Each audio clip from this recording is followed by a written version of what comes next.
그동안 우리가 창세기를 통해서 야곱의 삶을 돌아보았습니다. 참 야곱을 보면 참 많이 실수하고 넘어지는 참 부족한 사람이었지만 그런 야곱을 끊임없이 또 찾아오시고 붙잡으시는 신실한 하나님의 손길을 우리가 창세기를 통해서 볼 수가 있었습니다. 우리가 오늘부터 몇 주간 주기도문에 대해서 살펴보려고 합니다. 아마 주기도문 너무 잘 아시고 또 주기도문 설교도 많이 들어보셨을 텐데 왜 갑자기 주기도문인가 이제 생각하실 수 있는데요. 기도하면서 하나님이 주신 마음이 있습니다. 첫 번째가 우리가 이제 시기적으로 좀 전에도 광고를 드렸지만 이제 사순절 기간을 보내고 있습니다. 우리가 절기로 지키진 않지만 의미를 우리가 찾자면 이제 부활절 앞두고 40일 전부터 우리가 이제 기도하고 준비하는 또 그런 시간들인데 아마 이미 시중에 사순절 묵상집 또 40일 묵상집 그런 게 많이 나와 있죠. 그렇게 하시는 분도 계실 텐데 우리가 한 달 정도 특별히 주기도문 말씀을 잘 묵상하면서 그 시간들을 기도로 준비하면 좋겠다 이런 마음을 갖게 되었습니다. 또 한 가지는 우리가 평소에 여러분들이 참 기도를 많이 하시고 또 열심히 하지만 우리가 조금 더 성경적인 기도 하나님이 원하시는 기도를 하면 좋겠다. 그리고 우리가 개인적으로도 기도하지만 주기도문은 공동체 기도입니다. 우리가 합심해서 기도하는 것을 잘 배우면 좋겠다. 이제 그런 마음을 갖게 되었습니다. 저희 이제 개척한 지 벌써 만 3년이라는 시간이 참 빠르게 지났는데요. 참 고비도 있고 어려운 시간 다 겪지 않았습니까? 그런데 우리 개인의 삶을 돌아봐도 그렇고 교회를 돌아봐도 참 위기 때마다 우리가 합심해서 기도했을 때 참 하나님이 많은 은혜를 주신 것을 여러분 잘 알고 계시지 않습니까? 그래서 우리가 몇 주간 이 주기도문 말씀을 통해서 좀 내 방식대로 기도하는 것이 아니라 하나님의 방식대로 조금 더 성경적인 기도를 우리가 할 수 있으면 좋겠고 나 혼자 기도하는 것이 아니라 우리 공동체가 합심해서 좀 기도하면 좋겠다 이제 그런 마음을 갖게 됩니다. 여러분 기대가 되십니까? 예, 기대하세요. 하나님이 주시는 말씀을 기대하시고 하나님이 우리의 기도를 회복시키시고 또 공동체가 뜨겁게 기도해서 여러분 이 한 달 넘는 이 시간들을 통해서 여러분 개인의 기도 은혜가 기도의 자리가 뜨겁게 회복되고 우리 복음의 숲이 초대교회 마가의 다락방처럼 성령 충만한 또 영적 부흥이 있는 시간이 되시기를 주님의 이름으로 축복합니다. 자, 오늘은 주기도문의 배경과 서론에 대해서 먼저 설명을 드리겠습니다. 주기도문은 이제 예수님이 제자들에게 또 우리 신약교회 성도들에게 주신 아주 중요한 기도문이지 않습니까? 이 짧은 기도문에 정말 주님이 하고자 하시는 모든 말씀과 내용이 정말 엑기스처럼 농축이 돼서 잘 담겨져 있습니다. 주기도문을 여러 가지로 표현을 할 수가 있겠죠. 학자들마다 또 목사님들마다 여러분들도 다양하게 표현할 수 있지만 저는 이렇게 정의를 해볼 수 있을 것 같습니다. 주기도문은 하나님 나라 백성이 하나님 나라를 고대하면서 드리는 기도죠. 하나님 나라 백성이 하나님 나라 백성답게 살기 위해서 반드시 드려야 되는 기도가 주기도문이다. 한번 따라해 보실까요? 하나님 나라 백성이 드리는 기도. 예, 그래서 주기도문을 하나님 나라의 백성이 그 나라 백성답게 살기 위해서 반드시 붙잡아야 될 것이 주기도문이다. 이제 그럴 수 있습니다. 그래서 이 주기도문을 잘 보시면 하나님이 어떤 분이신지 또 하나님이 무엇을 가장 원하시는지 그리고 하나님 나라 백성답게 살려면 어떻게 살아야 되는지가 이 기도문 속에 잘 담겨져 있습니다. 우리 초대교회 선배들을 보면 그래서 하루 3번씩 아침, 점심, 저녁으로 늘 주기도문을 묵상하고 주기도문을 따라 기도할 것을 권면을 했습니다. 초대 교부였던 터툴리안이라는 교부가 있는데 주기도문은 모든 복음의 요약이다. 복음을 한마디로 요약한 것이 이 주기도문에 담겨 있다라고 그렇게 설명을 했습니다. 잘 아시는 어거스틴도 이렇게 표현을 했습니다. 신자들은 하루도 주기도문 없이 그냥 넘어가서는 안 된다. 하루도 주기도문 없이는 그러니까 이걸 달달 외우라는 것이 아니라 그 의미를 기억하면서 주기도문의 정신을 가지고 매일 살아야 된다. 그렇게 권면을 했던 것입니다. 또 잘 아시는 종교개혁가 마틴 루터도 신자들은 매일 주기도문과 함께 일어나고 주기도문과 함께 침대에 들어가야 된다 이렇게 표현했습니다. 그러니까 아침에 일어나서부터 이 기도를 따라서 기도를 하는 것이고 밤에 잠들기 전에도 늘 이 기도를 따라 기도하고 잠들어야 된다. 그만큼 이 주기도문은 우리 신앙의 시작과 끝이다라고 그렇게 말을 했습니다. 그만큼 이 주기도문은 초대교회 이후로 이 2000년 역사 속에서 우리 모든 성도들에게 가장 중요한 기도의 모범이 되었습니다. 자, 신약을 보시면 여러분 주기도문이 우리가 두 군데 나와 있죠. 오늘 마태복음 6장을 읽었는데 마태복음 6장과 누가복음 11장에 나와 있습니다. 누가복음 11장은 집에서 꼭 한번 읽어보시면 좋겠어요. 두 군데 비슷한 말씀이지만 좀 맥락이 다릅니다.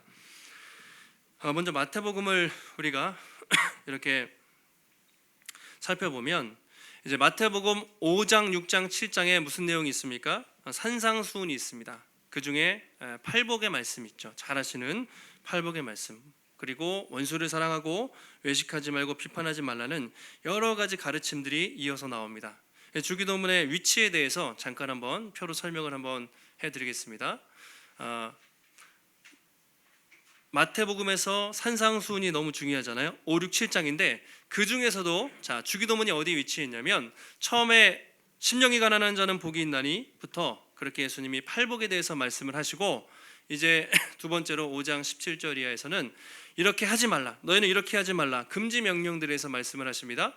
그리고 중간에 종교 행위에 대해서 6장 1절에서 18절까지 말씀을 하시는데 그 중에서도 가장 중심에 무엇이 있습니까? 주기도문이 있다는 것이죠. 그리고 6장 19절 이하에서 또 하나님 제1계명을 풀어서 설명을 해주시고 7장 마지막에서는 이제 결론을 맺으면서 산상수훈이 그렇게 끝나게 됩니다. 그만큼 이 산상수훈이라는 게 중요한데 그 중에 가장 중요한 것이 무엇입니까? 주기도문이죠. 가장 핵심에 있습니다. 그러니까 우리는 이 구조를 보면서 주기도문이 얼마나 중요한가. 우리가 여러분 팔복에 대해서 말을 듣잖아요. 심령이 가난한 자, 또 애통하는 자. 여러분 산상수훈의 그 말씀들이 기준이 얼마나 높습니까? 이건 도저히 우리 힘으로는 못할 것 같아요. 그럼 하나님이 불가능한 말씀을 주셨습니까? 그것이 아니라 하나님의 백성이 마땅히 그렇게 살아야 되는데 어떻게 살 수 있는가? 그 핵심에 있는 주기도문을 매일 외우고 주기도문의 정신으로 그렇게 하나님 나라 백성답게 기도하고 할 때 비로소 팔복을 실천하고 산상수훈의 삶을 살아갈 수 있다는 것이죠. 그만큼 이 주기도문이 우리 인생에 너무나 중요하다는 것을 우리가 이 구조를 통해서도 볼 수가 있습니다. 반면에 누가복음은 좀 다른 배경에서 쓰였죠. 누가복음은 세례 요한이 이제 한참 복음을 전하고 있었습니다. 예수님 오시기 전에 요한이 훨씬 더 어떻게 보면 이렇게 세력이 이렇게 넓었어요. 많은 영향력을 끼쳤는데 예수님의 제자들 중에서도 요한에 있다가 많이 온 사람들이 많이 있죠. 근데 어느 날 제자들이 와서 예수님, 세례 요한은 이렇게 저렇게 기도문을 가르쳐 주는데 우리에게도 기도문을 가르쳐 주십시오라고 제자들이 예수님께 묻습니다. 그에 대한 대답으로 예수님이 너희는 이렇게 기도하여라 하면서 오늘 주기도문을 가르쳐 주시는 것이죠. 누가복음은 되게 짧아요. 절반 정도 생략돼 있고 마태복음은 주기도문 전체가 나와 있습니다. 그래서 우리가 마태복음을 중심으로 이 주기도문의 말씀을 한번 몇 주간 살펴보도록 하겠습니다. 먼저 예수님이 말씀하실 때 너희는 이렇게 기도해라고 하시기 전에 너희는 이렇게 하면 안 된다라고 금지의 명령을 두 가지를 하세요. 기도의 잘못된 예를 두 가지 들어주시면서 먼저 예수님이 설명을 하시는데 첫 번째 잘못된 기도의 모습은 외식하는 기도입니다. 누가 이렇게 했냐면 유대인들이 그렇게 했습니다. 너희는 기도할 때 외식하는 자들처럼 하지 말라. 그들은 사람에게 보이려고 회당에서 큰 거리에서 사람들 앞에서 보이기 위해서 기도를 했다는 것이죠. 그들은 이미 자기 상을 받았다. 예수님이 그렇게 말씀하시면서 유대인들처럼 형식적이고 외식적인 기도를 하지 말라. 그거 잘못된 기도라고 주님이 먼저 말씀을 하십니다. 자, 그러면 어떻게 기도하라고 하실까요? 6절에 너희는 기도할 때 골방에 들어가서, 그러니까 사람에게 기도하는 것이 아니라 기도의 본질은 골방에서 은밀한 중에 보시는 주님과 아주 가까이 친밀한 교제를 누리는 것이 기도의 본질이죠. 은밀한 중에 아무도 방해하지 않는 그 공간에서 하나님과 나와 사랑의 교제를 누리는 것이 기도다. 저렇게 유대인들처럼 남들 앞에서 기도하는 것 잘못된 기도다. 그렇게 주님이 먼저 말씀을 하십니다. 두 번째 잘못된 기도는 이방인들의 기도예요. 그들은 어떻게 기도했냐면, 그러니까 쉽게 말하면 샬라샬라 막 이렇게 기도한 거예요. 중언부언하면서 계속 주문을 외우듯이 길게 막 중언 기도한 것이죠. 또 기도할 때 이방인과 같이 중언부언하지 말라. 그들은 말을 많이 하면 들으실 줄 안다라고 말씀을 하셨습니다. 주님은 그 기도가 잘못됐다고 말씀을 하는 거죠. 중언부언이라는 말은 참 성경의 헬라어로 딱 이 한 부분만 기록이 돼 있어요. 근데 이게 이제 쓸데없는 말을 되새기다, 또는 빈말을, 그러니까 의미 없는 말을 되풀이하다, 중얼중얼, 이런 의미가 있는 것이죠. 그러니까 비나이다. 예전에 우리 선조들이 뭐 물 떠놓고 막 그렇게 기도하고 막 간절히, 그게 중언부언하는 기도거든요. 근데 그런 기도를 하지 말라, 예수님이 말씀을 하십니다. 이 중언부언하는 기도는요, 기독교뿐만 아니라 모든 종교에 다 있어요. 불교도 여러분 어떻게 합니까? 염주인가요? 불교도 뭐 이렇게 잡고 막 그렇게 외우는 그런 기도문이 있고, 천주교 성당 가셔도 묵주라고 할 거예요. 뭐 마리아여부터 기도문들이 엄청나게 많이 있어요. 모든 종교는 다 그렇게 기도를 합니다. 근데 그들의 기도와 우리의 기도가 무엇이 다른가? 그 차이는 바로 하나님과 인격적인 대화를 한다는 것이에요. 우리의 기도는 이런 기도입니다. 8절에 나와 있죠. 저들을 본받지 말라. 하나님 아버지께서 구하기 전에 있어야 할 것을 아시느니라, 이렇게 말하고 있습니다. 세상 다른 모든 기도는 그 신에게 그냥 신이 존재하지도 않지만 그냥 자기가 하고 싶은 얘기를 중얼중얼하고 가는 거예요. 그런데 우리는 어떤 분에게 기도합니까? 살아계신 하나님, 그리고 그분이 내가 기도하기 전에 이미 내게 필요한 것을 다 아시는 그분께 우리가 기도한다는 것이죠. 그러면 우리가 어떻게 기도합니까? 중언부언 막 길게 기도할 필요가 있습니까? 길이의 문제가 아니라 명확하게 이미 그분이 내가 필요한 것을 아시기 때문에, 그분이 듣고 계시기 때문에 그런 믿음으로 정직하게, 구체적으로, 솔직하게 기도하면 된다는 것이죠. 그러니까 이방인들의 기도의 문제는 하나님과 인격적인 교제, 이것을 무시했던 것입니다. 그냥 종교 행위였어요. 중언부언하는 건 듣든지 말든지 자기 혼자 그렇게 나불나불하고 가는 거죠.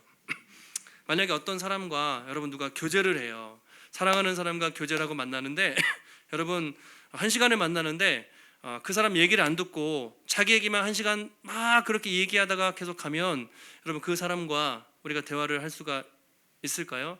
없잖아요. 소통이 안 돼요. 관계는 소통이니까. 만약에 1시간 동안 막 자기가 하고 싶은 얘기만 하고 막 간다면 그런 사람과는 절대로 교제할 수가 없겠죠. 마찬가지로 우리도 하나님께 교제하면서 하나님께 기도하면서 하나님과 교제하는 것이 아니라 내가 하고 싶은 얘기만 계속해서 기도하고 나가면 그것이 진정한 기도가 아니다.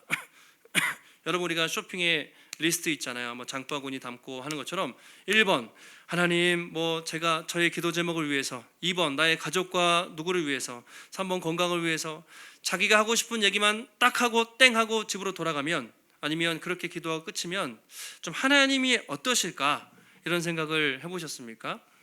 하나님은 나는 좀 더 이렇게 교제를 하고 싶은데 자기가 얘기만 하고 가면 마치 교제하는데, 사람을 만나는데 자기 하고 싶은 얘기만 하고 돌아가는 그런 사람과 같을 수도 있다는 것이죠. 한 번은 미국 CNN에서 마더 테레사 수녀에게 인터뷰를 했습니다. 앵커가 당신은 참 기도를 잘하고 대단한 영성가인데 어떻게 기도를 하십니까? 이렇게 물어봤다고 합니다. 뭐라고 대답했을까요?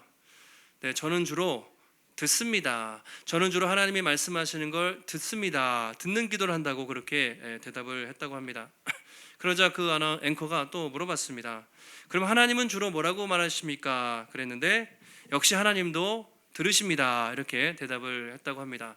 그러니까 이제 기도가 일방적으로 내가 하고 싶은 걸 막 하고 가는 게 아니라 하나님도 들으시고 나도 하나님의 말씀을 들으면서 하나님과 친밀한 대화, 인격적인 교제, 이것이 기도의 본질이라고 말하고 있습니다. 여러분 기도하는데, 물론 우리가 대표 기도할 때는 좀 준비해서 하겠지만 골방에서 기도하는데 미사 여구가 필요가 있습니까? 장황하게 할 필요가 있습니까? 중언부언할 필요가 있습니까? 주여 나의 하나님, 정말 그렇게 내 마음을 쏟아서 기도하는 것이, 교제하는 것이 기도의 본질이라고 오늘 예수님은 가르쳐주고 있습니다. 여러분 기도하실 때 주로 말씀을 많이 하세요? 아니면 주로 하나님 음성 듣는데 집중을 많이 하십니까? 우리가 보통 내가 원하는 기도 제목들을 간구하는데 우리가 시간을 보낼 때가 많이 있죠. 물론 그런 기도도 당연히 필요한데 오늘 기도가 하나님과의 사귐이고 또 교제라는 것을 생각한다면 우리가 잠시라도 내가 기도하는 것뿐만 아니라 하나님이 뭐라고 말씀하시는지 하나님의 음성에 귀를 기울이는 그런 훈련이 우리에게 필요한 것 같습니다. 예전에 학생들이 이제 처음 기도를 배우는 분들이 목사님 기도를 어떻게 하면 돼요? 기도를 얼마나 하면 됩니까? 기도의 시간을 물어보는 경우가 있어요. 여러분 기도는 얼마 하면 되나요? 우리가 10분이다, 30분이다, 1시간이다 정해놓을 수가 있나요? 기도의 시간을 물어보는 분은 기도를 많이 안 해보셨거나 기도의 본질을 잘 모른다고 말할 수가 있겠죠. 예전에 우리의 신앙의 선배들은 금요일날 어떻게 기도했습니까? 철야를 하셨잖아요. 1시간, 2시간, 3시간, 새벽 4시까지 철야를 했어요. 어떻게 그런 기도가 가능했을까? 정말 내가 하고 싶은 이야기하고 이게 종교적인 활동이라면 죽었다 깨어나도 그런 기도는 할 수가 없겠죠. 하나님과 친밀한 교제, 누리는 것이죠. 여러분이 정말 좋아하는 사람과 대화하면 시간 가는 줄 모르고 우리가 야곱이 라헬을 사랑했을 때 7년이 마치 수일처럼 몇 시처럼 느껴졌던 것처럼 정말 내가 하나님을 사랑하면 그러니까 내가 하나님 이거 해주세요라고 조건적으로 기도하는 것이 아니라 그것이 기도가 아니라 내가 정말 하나님을 사랑하고 하나님과 함께 있는 것이 즐겁다면 시간 가는 줄 모를 것 같아요. 저도 근데 그런 기도는 쉽진 않습니다. 그런데 오늘 예수님은 기도의 본질이 하나님과의 사귐이고 깊고 친밀한 교제다라고 먼저 말씀을 해주고 있습니다. 제가 이제 좋아하는 찬양 중에 찬송가 442장에 저 장미꽃 위에 있을 아시죠? 이게 이제 가사가 되게 시적이지 않습니까? 그래서 장미꽃 위에 이슬이 맺혀 있는 그 밤에 귀에 은은히 소리 들리니 주님의 음성 분명하다. 우리가 이렇게 고백을 합니다. 그 다음 구절이 뭐죠? 주가 나와 동행을 하면서 같이 한번 불러볼까요? 주가 나와 동행을 하면서 나를 친구 삼으셨네. 우리 서로 받은 그 기쁨은 알 사람이 없도다. 아멘. 여기 기도의 본질을 잘 요약하고 있는 것 같아요.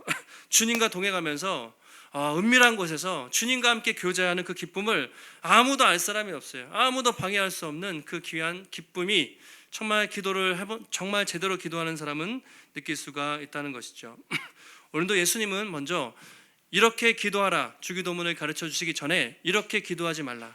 기도의 감격을 잃어버리고 종교적이고 형식적인 기도를 하는 그 사람들에게 그리고 중언부언 정말 자기 노력과 열심으로 기도하는 사람들에게 그렇게 기도하지 말고 진정한 기도가 무엇인가, 참된 기도가 무엇인지를 우리에게 가르쳐 주고 있습니다. 여러분 주기도문 우리가 묵상하시면서 먼저 지난 날 그동안 우리의 기도의 생활을 잠시 돌아보시면 좋을 것 같습니다. 지금 나의 기도 생활은 유대인들처럼 종교적이고 형식적인 모습은 있지 않은가? 이방인들처럼 중언부언하는 모습이 있지 않은가?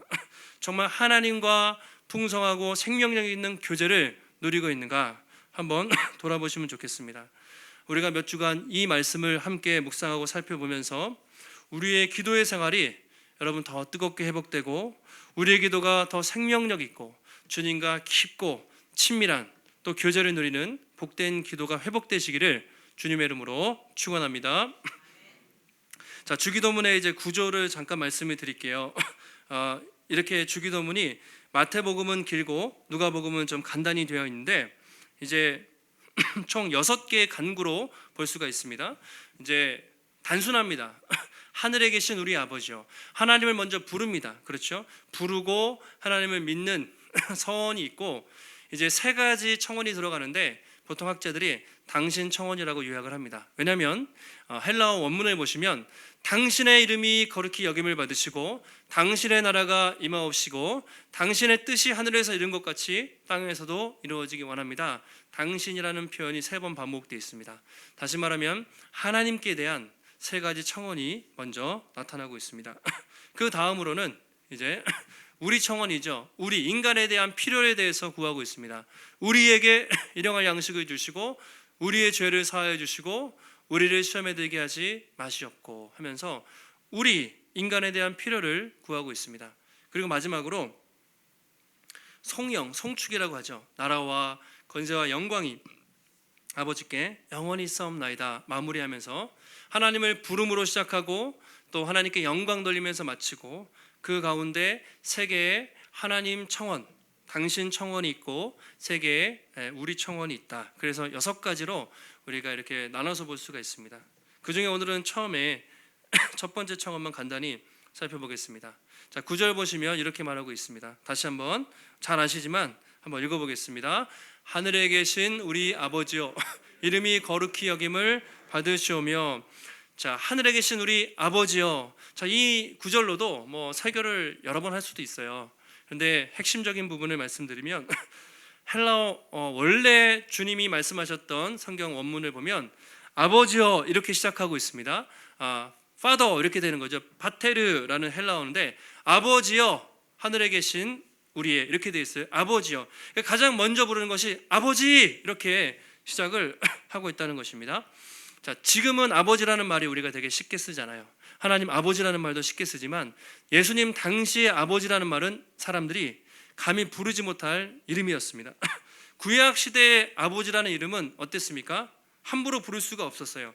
천지를 창조하신 그 하나님, 또 언약을 맺으시는 그 아버지라는 표현이 있지만 인간이 하나님을 아버지라고 부른 적은 한 번도 없었습니다. 왜냐하면 그 이름을 망령되이 일컬으면 안 됐기 때문에 여호와라는 이름을 입에 담을 수도 없었어요. 그래서 아도나이라는 주님이라고 부를 정도로 이름도 부를 수 없는 그 존재가 거룩하신 하나님이었습니다. 심지어 예수님이 이 땅에 오셨을 때 하나님 아버지라고 막 그랬거든요. 그랬더니 유대인들이 뭘 어떻게 했습니까? 신성 모독한다고 예수님을 돌로 쳐 죽이려고 몇 번 그랬어요. 그만큼 아버지라는 이름은 입에 담을 수 없는 이름이었습니다. 근데 예수님이 이 땅에 오셔서 일부러 하나님 아버지 또 아빠 아버지 이런 표현을 엄청나게 많이 쓰셨어요. 170번이나 나오는데 특별히 아버지라는 표현보다 더 친근한 표현이 아빠. 이게 참 우연의 일치죠. 아람어인데 예수님이 그 당시에 아람말을 쓰셨습니다. 지금 시리아. 그 당시에 아람어를 일반적으로 쓰셨는데 아빠라는 그 표현이 아버지를 친근하게 아이들이 불렀던 그 표현인데 우리랑 똑같잖아요, 발음이. 그래서 예수님도 항상 아빠, 아버지여 그렇게 부르시잖아요. 하나님을 아버지라고 특별히 아빠라고 부르셨습니다. 모든 것이 가능하오니 이 잔을 내게서 옮기시옵소서. 그러나 나의 원대로 마시옵고 아버지의 뜻대로 하옵소서. 늘 예수님은 하나님을 아버지, 때로는 아빠라고 친근하게 부르셨습니다. 자, 그런데 놀라운 것은 무엇인가? 바로 구약 시대까지 하나님의 이름조차 부를 수 없었던 우리가 어떻게 됐습니까? 예수 그리스도 은혜로 말미암아 그분을 아빠, 아버지라 부를 수 있게 되었습니다. 로마서에 놀라운 말씀이 있잖아요. 로마서 8장에 너희는 다시 무서워하는 종의 영을 받지 않고 더 이상 종이 아니라 무슨 영을 받았습니까? 양자의 영을 받았으므로 우리가 아빠, 아버지라 부를 수 있느니라. 아멘이죠. 입양됐다는 거예요. 우리가 예수님처럼 하나님의 아들은 아니지만 우리는 원수였고 종이었지만 예수 그리스도로 인해서 입양되었고 하나님을 아빠라고 부를 수 있게 된 것이죠.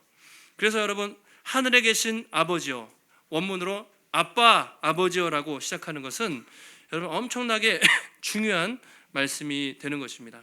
이것이 주기도문을 여는 가장 키가 될 수가 있습니다. 그 다음에 주님이 하늘에 계신 나의 아버지가 아니라 우리 아버지요라고 말씀을 하시죠. 우리라는 말을 여러 번 쓰고 계십니다. 나의 아버지뿐만 아니라 우리 모두의 아버지가 되신다는 의미가 되는 것이죠. 우리가 예수님 믿는다는 것은 내 아버지뿐만 아니라 우리 아버지, 다시 말하면 같은 아버지, 다시 말하면 같은 하나님을 모시고 사는 하나의 공동체가 되었다는 그 개념이 담겨 있습니다. 그러니까 나 혼자 신앙생활 할 수가 없어요. 왜냐하면 주기도문도 그렇고 모든 성경은 공동체에 소속이 돼서 우리 하나의 가족으로, 지체로 그렇게 신앙생활을 하게 되는 것이죠. 그래서 이 주기도문은 나 혼자 드리는 개인 기도가 아니라 우리 아버지, 우리 하나님, 공동체가 함께 드리는 기도라는 것을 우리가 알 수가 있습니다. 오늘 예수님이 열심히 사역하시는데 찾아왔어요. 마리아가, 형제들이 찾아와서 사람들이, 제자들이 주님 문 밖에 주님의 가족들이 있습니다. 그러니까 뭐라고 하십니까? 누가 내 가족 형제냐 자매냐 그러면서 내 혈육이라고 가족이 아니라 누구든지 하늘에 계신 아버지의 뜻대로 행하는 자들은 나의 형제 자매요 어머니니라 그렇게 하시면서 가족에 새롭게 정의를 해주셨죠. 혈육이 가족이 아니라 함께 예수 믿고 한 하나님을 모시는 지체들이 한 가족이다 그렇게 주님이 말씀을 하신 적이 있습니다. 그래서 주기도문에는 유독 우리라는 표현이 많이 나와요. 여러분 주기도문 잘 아시지만 오늘 가서 집에서 다시 한번 읽어보세요. 표시하시면서 우리라는 표현이 몇 번 나올까요? 한글 성경에는 6번 정도 나올 겁니다. 헬라어 원문을 보면 9번 나오고 있어요. 그러니까 그 짧은 주기도문에 우리에게 일용할 양식을 주시고 우리 죄를 사하여 주시고 우리를 시험에 들지 말게 하시고 끊임없이 나가 아니라 우리의 공동체, 우리를 위해서 해달라고 끊임없이 예수님이 말씀을 하고 있습니다. 자, 주님이 오늘 첫 번째 드리는 청원의 내용이 무엇이냐면 이름이 거룩히 여김을 받으시오며 이렇게 주님이 당신 청원이죠. 하나님 앞에 먼저 이렇게 기도를 하라고 본을 보여주십니다. 자, 왜 가장 첫 번째가 하나님의 이름이 높임을 받으시옵소서 이렇게 말씀을 하셨을까요? 자, 이름이라는 것이 중요한 거죠. 이름은 그냥 호칭이 아니잖아요. 땡땡 그냥 호칭 정도가 아니라 그 사람의 인격과 그 사람의 존재 자체를 우리가 상징하는 의미가 있습니다. 예를 들어서 창세기에서 아브라함이 됐어요. 그냥 이름 한번 바꾼 게 아니고 그의 삶이, 그의 존재가 바뀌게 되는 것이지 않습니까? 야곱이 이스라엘이 됐어요. 그 말은 이름 하나 바꾼 게 아니라 완전히 그의 삶이 새롭게 변화되었다는 것을 이제 보여주고 있습니다. 지금은 그냥 이름 좀 촌스럽고 마음에 안 들면 막 개명하잖아요. 쉽게 하는데 성경에서 이름이라는 것은 그의 존재와 정체성을 상징하는 아주 중요한 의미가 있습니다. 그래서 하나님의 이름이 높임을 받으셔야 돼요. 자, 구약에서 신명이라고 하는데 하나님의 이름에 대한 표현들이 다양한 표현들이 나옵니다. 대표적으로 그러니까 엘자가 들어가면 하나님이라는 뜻입니다. 엘 샤다이 하면 전능하신 하나님. 이 엘이라는 말이 하나님의 또 많은 이름 중에 하나고 엘로힘 복수인데요. 이것도 하나님의 이름이에요. 엘로힘. 또 하나님이 자기를 나는 여호와다 이렇게 소개하실 때가 있어요. 여호와. 그렇죠? 또 야훼라고도 할 수 있는데 그것도 하나님의 이름이에요. 근데 구약 사람들은 이스라엘 백성들은 예수님 당시까지 늘 십계명을 기준이 됐기 때문에 3계명 여호와 이름을 망령되이 일컫지 말라. 그래서 하나님의 이름을 잘 부를 수가 없었습니다. 예전에 저도 이제 요즘에는 애들이 참 이렇게 귀엽긴 한데 좀 버릇이 없어서 엄마 아빠를 막 이렇게 쉽게 대하지만 예전에 뭐 할머니 할아버지랑 살거나 그럴 때는 아버지의 이름도 잘 좀 부르기 그렇고 큰아버지나 뭐 고조 할아버지, 증조 할아버지 이런 존칭을 썼잖아요. 되게 이름을 잘 부르기 어려웠어요. 누구 뭐 이렇게 해서 높여서 부르지 않았습니까? 마찬가지로 하나님의 이름은 우리가 쉽게 입에 담을 수 없을 만큼 거룩하고 존귀하신 분이고 마땅히 우리는 기도를 시작할 때마다 그분의 이름이 그분의 영광을 받으시기를 먼저 기도해야 한다고 주님이 가르쳐 주셨습니다.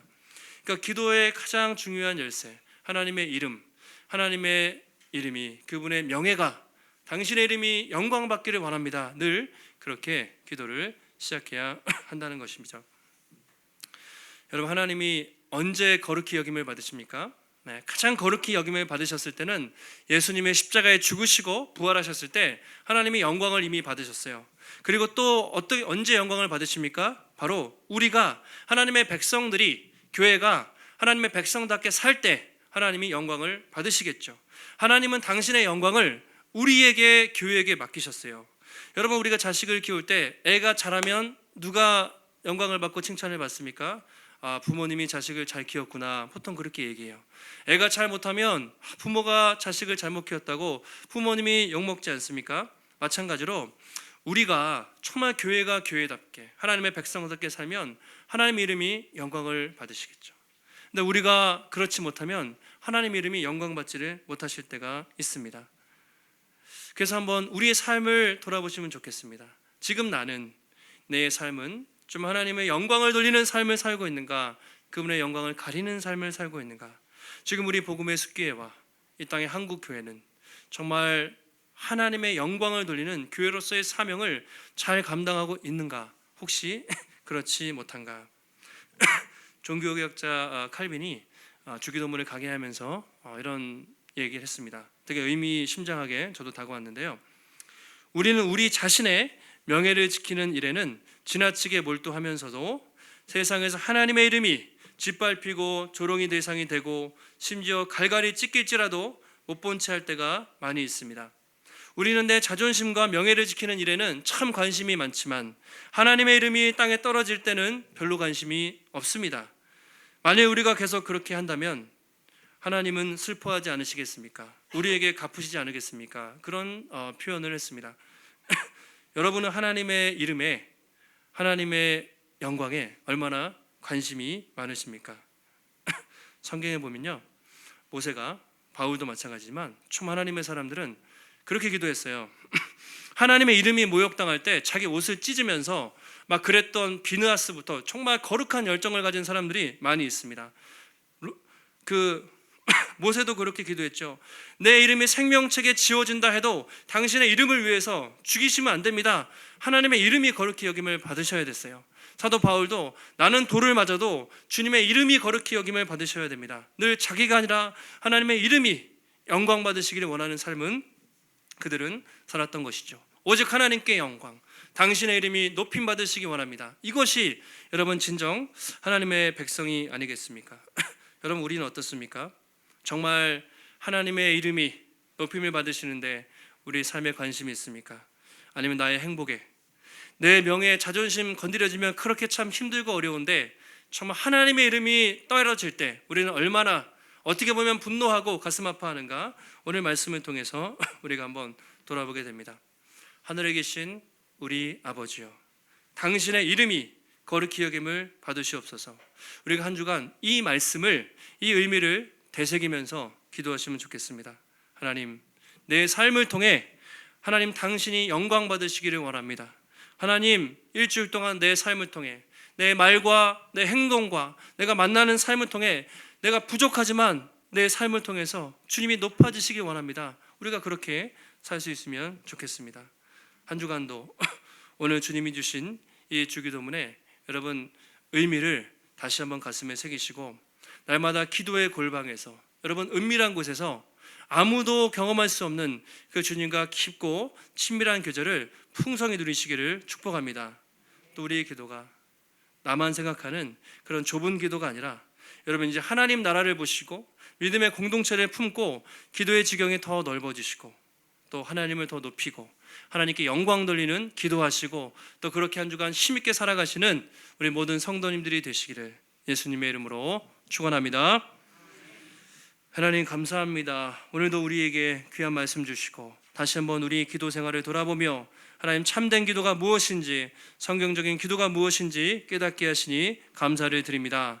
이스라엘 백성들, 유대인들은 사람들 앞에서 열심히 기도하고 또 이방인들은 중언부언하며 기도했지만 그것은 기도의 본질을 놓친 것이었습니다. 하나님, 날마다 기도의 골방에서 은밀히 보시는 하나님 앞에서 기도하게 하시고 구하기 전에 있어야 될 것을 아시는 그 하나님 앞에 나아가서 친밀하게 깊이 있게 교제할 수 있도록, 기도가 회복될 수 있도록 붙잡아 주시옵소서. 하나님, 나 혼자서만을 위해 기도하는 것이 아니라 기도의 지경, 믿음의 지경을 넓혀 주셔서 주기도문을 묵상하며 이제 하나님 나라를 바라보게 하시고 믿음의 공동체와 우리 지체들을 바라보게 하셔서 우리의 기도가 넓어지고 공동체가 더욱더 뜨겁게 회복되는 성령 충만한 역사가 기도의 부흥이 나타날 수 있도록 하나님 붙잡아 주시옵소서. 오늘도 주님 앞에 나올 때 우리 마음과 정성을 다해 주님 귀한 예물 드립니다.